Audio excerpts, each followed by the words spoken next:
Hi everybody, I hope you're doing marvelously well. In this video, I'm very excited because we're talking more about the Rate My Mix competition with the wonderful Gilad Hekselman.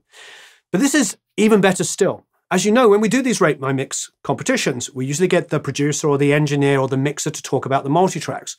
Well, in this instance, we get a double whammy because we get the wonderful Selim from Mixdown Online. I'm sure you know him very, very well. I would not be exaggerating by calling him a Cubase expert, and Gilad recorded and mixed this in Cubase. So I thought rather than me import it into Pro Tools and waffle on about how I would mix it in Pro Tools, I was like, why don't we get somebody who's an expert in Cubase and have them pull up the mix, and better still, get Gilad on the call as well and talk about the recording and the mix process. So that's really, really exciting. So don't forget, join Rate My Mix down below, download the multi-tracks. Do not put your first mix in unless you are so happy with it. We cannot judge multiple mixes by the same person. It just gets overwhelmed. And we've had mixing competitions with 5,000 people in it. We usually average between 1,000 to 2,500, but we've had one with 5,000.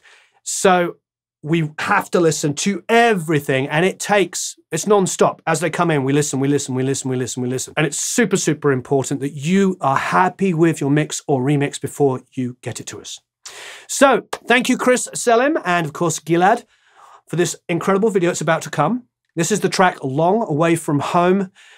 And both of these guys are going to tell us a lot about the process and the mix. And I'm excited. So take it away, Chris and Gilad. Hey, what's up, my friend? Chris here. So excited to be on the Produce Like a Pro YouTube channel, looking at a mix breakdown of a song called Long Way From Home by an amazing artist called Gilad Hekselman. Now, Gilad is an amazing guitar player and multi-instrumentalist. He produced, recorded, and mixed his full last album using Cubase as his main DAW. And this is what me and Gilad have in common. We both work with Cubase for music production. And this is what we're going to do today by looking at Gilad's Cubase mix session of his single. I also had a chance to have a conversation with Gilad, and I'm actually going to bring part of that conversation on and off throughout this video. And like Warren mentioned, don't forget to download the multi-tracks to make your own mix version of this song. All right, let's jump in Cubase. Okay, first, let's have a quick listen to some part of the song. Now, this one starts with some whistles, which is quite nice, and it's gonna fade in into the main theme.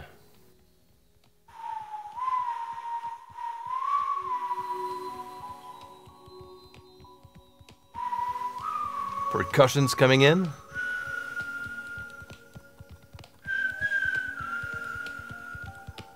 Nice piano in the background.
Very nice.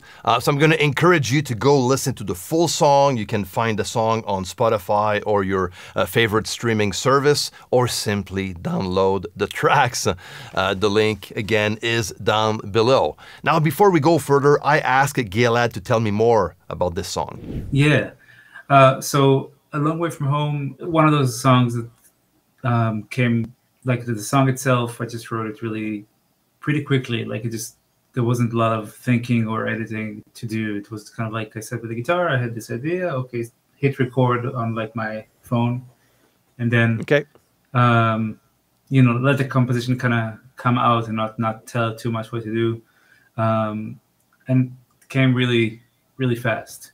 So then I already had the sheet music written out before I ever started recording it, and pandemic kept going. I kept like, you know, obsessing more over how to mix and how to make it sound good and how to make the transitions, and you know, I became really fascinated with this process, and you know, pretty obsessive actually. Like I spent hours in front of YouTube and just like sending it to friends and getting comments and like working on it all the time. I'm no pro. In fact, a part of what's going to be fun for me with us making this video is I want to encourage all the people that see all the stuff that I did in the mix and think that I did it all wrong. You're probably right. And I'll be curious to see all the funny comments of how people make fun of my process. So let me just say this in the beginning. I'm by no means a professional or even semi-professional mixing engineer. What I do have is good ears and a lot of years of just making music live and kind of like being critical about and that's important. That's super important. And you know, the only thing I have to say is the what counts for me anyways, it's not necessarily the process but the end result. And I really like your music, love that song. There's a nice vibe, very good performance, well produced, well recorded, and on top of that, you did all of the recording except for the live drums. You played all the instruments. Yeah, that's right. Yeah, I played all of them in.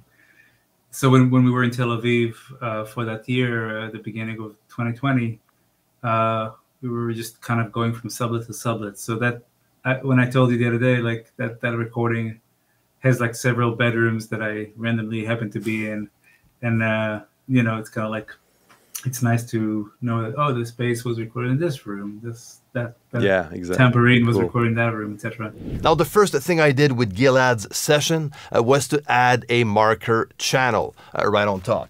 Now, a marker channel is going to help me to lay down the sections of the song, you know, the verse, the chorus, and so on. So I start to listen to the music from the top and I add the markers throughout the song so I get the visual of the structure right in front of me. So this way it's very easy to go from one section to the other.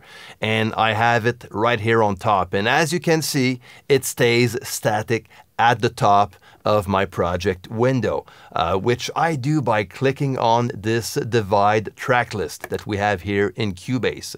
If I unselect this option, my track is going to be with all the other tracks. And by clicking on this little guy here, I can divide my project window in two and have any tracks on the top layer, and this way they can stay static. In my case, I only put the marker track and I have a visual of the song structure always in front of me. And I can go from one section to the other by using some key commands, shortcuts straight from my keypad on my computer keyboard, which is very cool. So I can go straight on the guitar solo to the first theme part.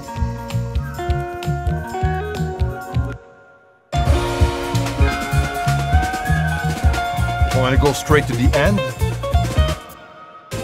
There you go.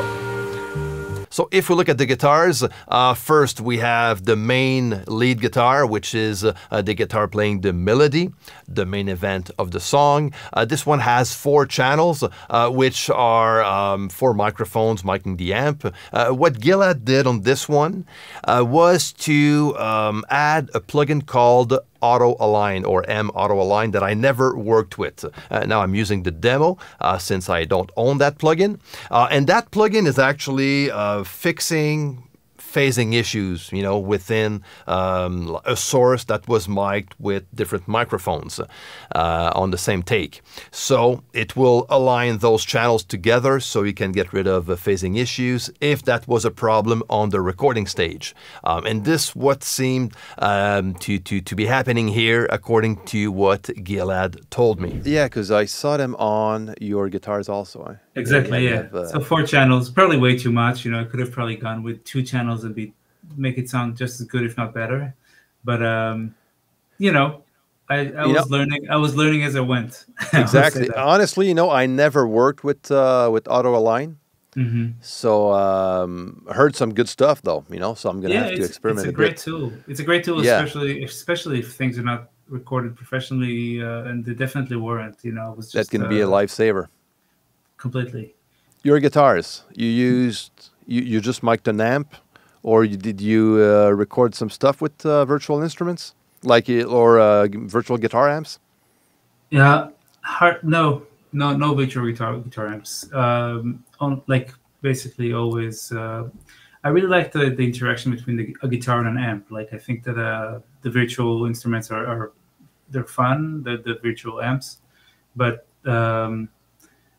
to me, like when you have a room that has like an amp that makes sound and hits your guitar, they're having a conversation, and Yeah. I like that feeling of the guitar having a resonance in my hands.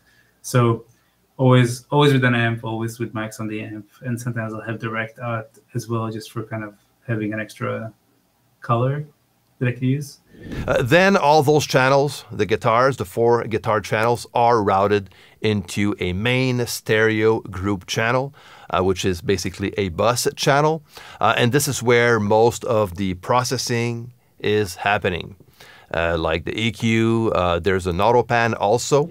That's kind of like, and it's subtle. You see how it barely moves. It's kind of like between like 11:30 and 12:30, sort of. It's only moving kind of like right here. It's not really moving much. But I was kind of inspired by something that I heard about, like stand-up comedy, Sure. where like certain comedians, they like kind of walk to keep you That's good. That's a good analogy. engaged. So Yeah. I kind of thought it would be nice for the melody to kind of like, if you listen to the mix, you don't even know that it's moving around, but it's your brain kind of like keeps following it, So.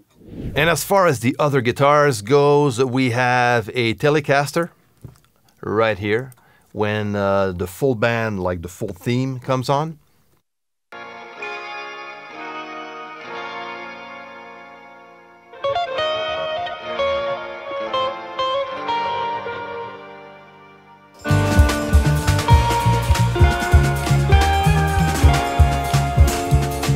And there's also other guitars, if I'm not mistaken. If I go down here, we have a nylon guitar, which is this one right here, for the outro of the song.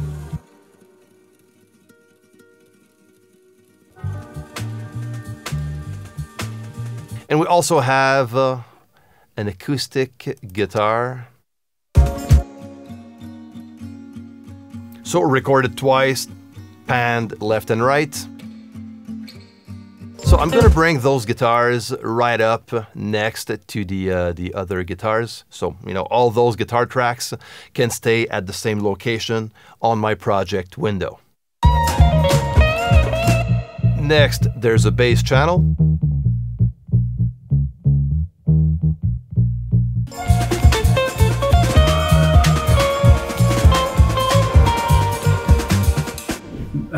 I have this replica of an old Fender by this Korean company called Mulan. Really high end, like replicas of old Fender style guitars. Okay. But I think most of the bass recordings were directly into the Apollo.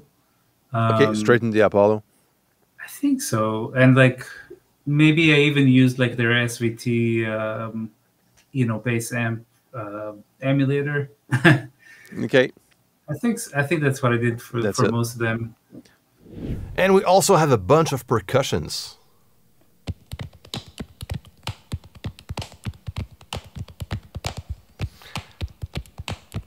There's a tambourine and an extra tambourine from Groove Agent, which is a VSTi from Cubase. So that's the whole percussion instrument playing at the same time. Yeah, I think what I was basically trying to do is like kind of like sharpen the low end thump, Sure. Exactly, and, exactly and what kind you of mean. short and kind of make everything shorter, because I recorded again in a terrible sounding room. So I kind of figured, like, if I kind of cut down all the sustain on the notes, like, and make everything more about the attack than the sustain, maybe it could clear it up, which it kind of did. And of course, we have drums right down here.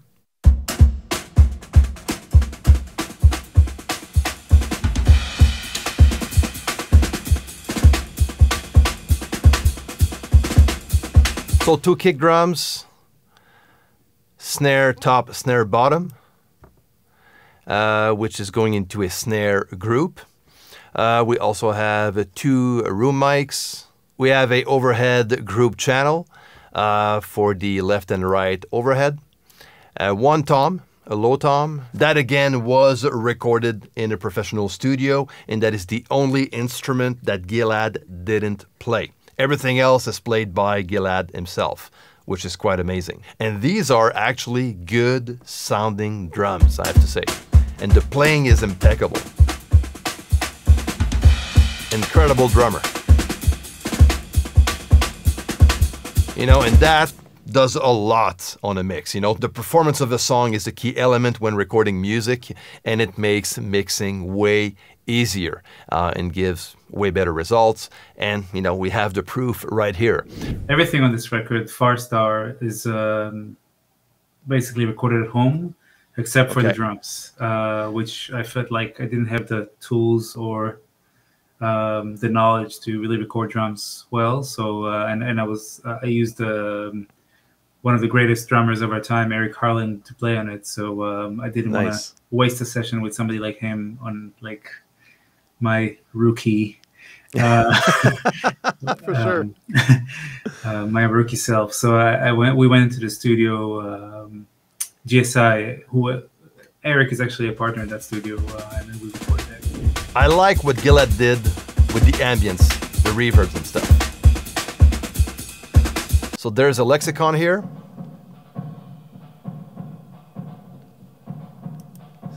Seems like a kind of a big room or something. Yeah, a drum room. Then, we have the UAD raw, which is great. And the main reverb. Very nice. A bit more of a large type of hall or something. But it does work. You know, when you blend everything together, I have to say that it works pretty well.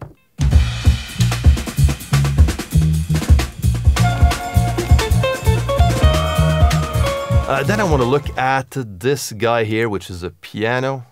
Very good sounded piano also. Nice effects. Some compression.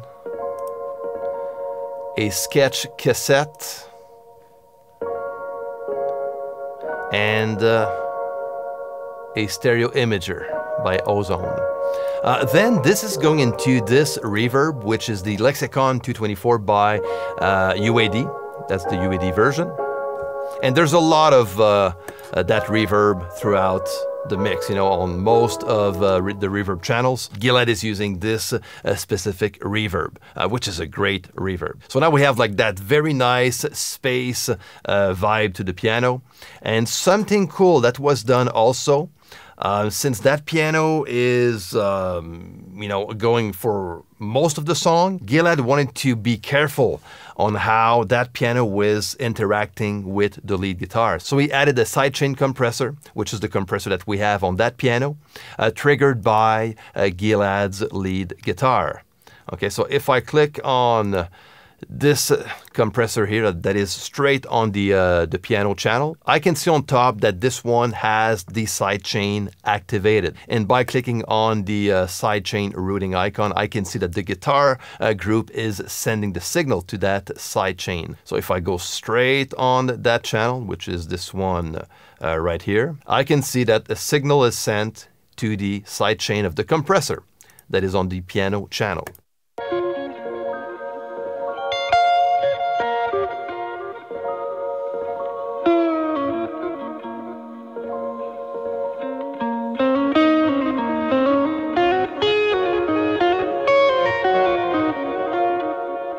this way the lead guitar will always stay up front, even when we have piano going on, that will tame down and compress that piano sound every time the guitar is playing. We also have whistles, which are very cool. They're actually singing the melody, and we have them at the beginning of the song and also throughout the main theme at the end when everyone comes in, which is quite nice.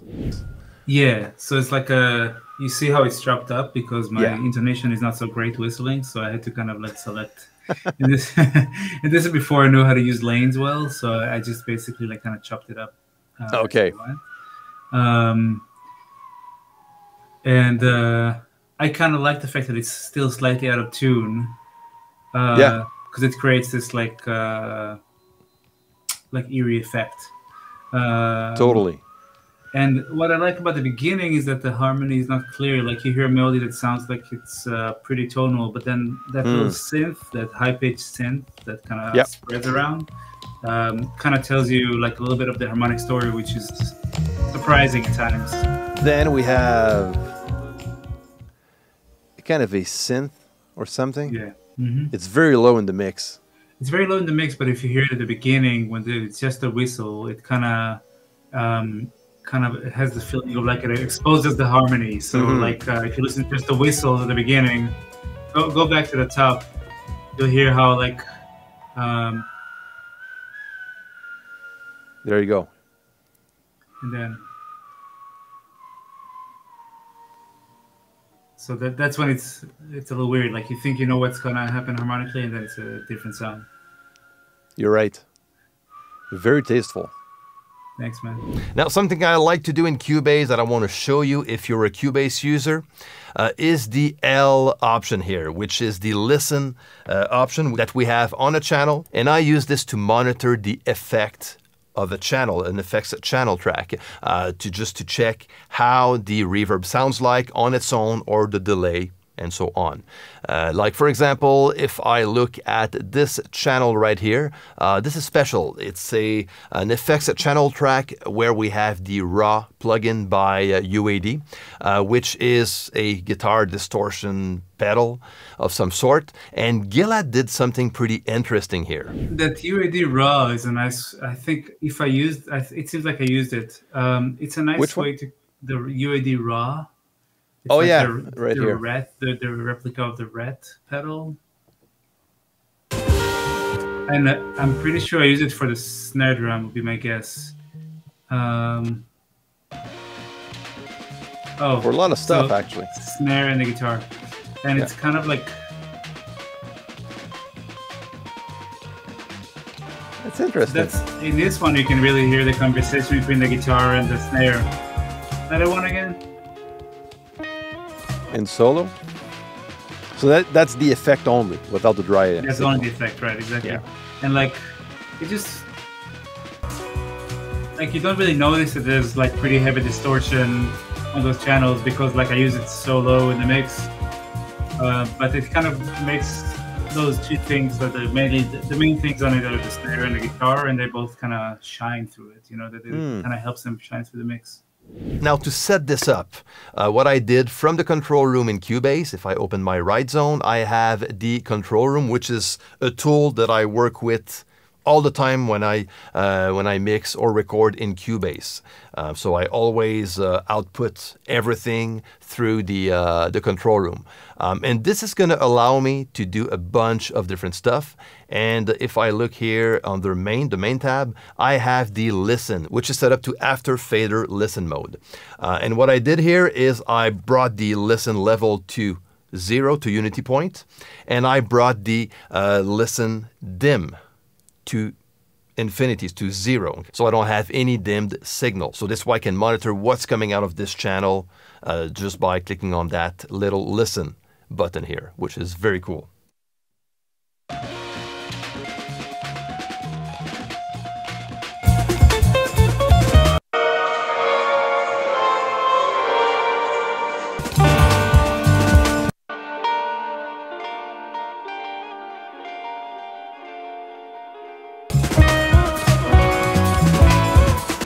So that's another great tool that I use all the time when I mix in Cubase.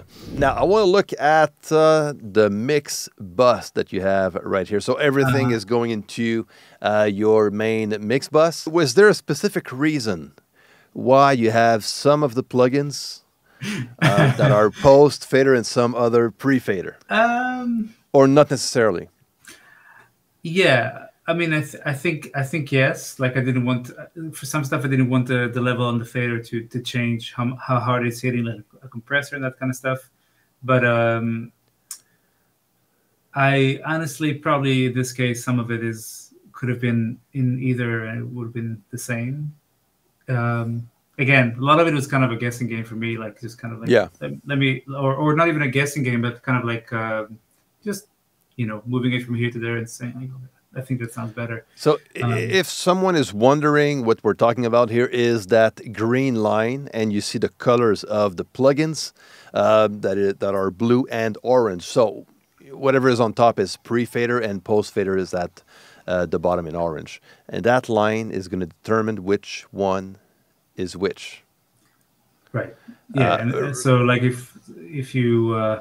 something that's level based, like a compressor or even an overdrive or like a saturation kind of thing, it would react differently to whether it's pre-fader or post-fader. Yeah, actually, all plugins that are below that line that are orange, if I bring down the fader, I'm also going to bring down the level of the signal going into these plugins. Right. That's what I mean. Yeah. Yeah. But in this case, you're not even moving the fader, so it doesn't matter on which side they are. By looking at Gilad's mix session, I noticed that most instruments were going straight into the stereo output, which is fine. On my side, I like to work in different instrument groups when I start mixing a song. So I have one group for all drum-related instruments, one for all bass-related instruments, guitars, and also another one for keys and stuff, vocals, and so on. In this case, the session wasn't set up this way. So what I did on my side was to add VCA faders for different instrument groups. So this way I can just solo out one specific instrument, like let's say the drums or the guitars all together, or mute all the other instruments, which is like for me more practical for my mixing workflow. So I set up 4 VCA channels, one for drums, one for bass, one for guitars, and all other instruments. So I don't play around with the faders because I don't want to mess around the mix itself, but I mainly use it to mute certain instruments. Like if I want to focus on the drums only,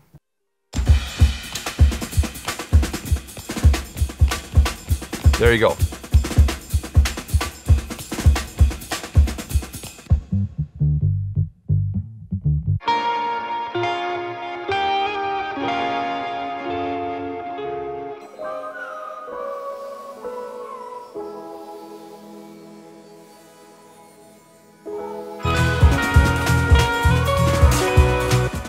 So for me, it just makes it easier.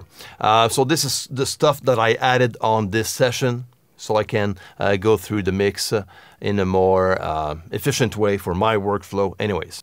So that was the quick mix breakdown of Long Way From Home by Gilad Hekselman. Now, that was a great mix. I really enjoyed the mix. I enjoyed the approach Gilad made on this mix, which was a bit more artistic, I would say, than technical, which is quite nice. And I love the tone, love the space also, the ambience, the depth of the mix also. And yes, there's some stuff in the mix that I would have probably done differently. But that's not the point, The point is the end result. And the end result was actually friggin' good. So there you go. Don't forget to download the tracks to make your own mix version or remix version of this song. And go a step further and get into the mix competition. There's some very nice prizes for you to win. Check it out. Link is down below. Thank you, my friend. Good luck. And I'm going to see you hopefully next time on this channel. I hope you enjoyed that. Please don't forget to go to ratemymix.com down below and download the multi-tracks and enter. Join Rate My Mix. You can put up your mixes on SoundCloud or however you want, and people will come in and help critique.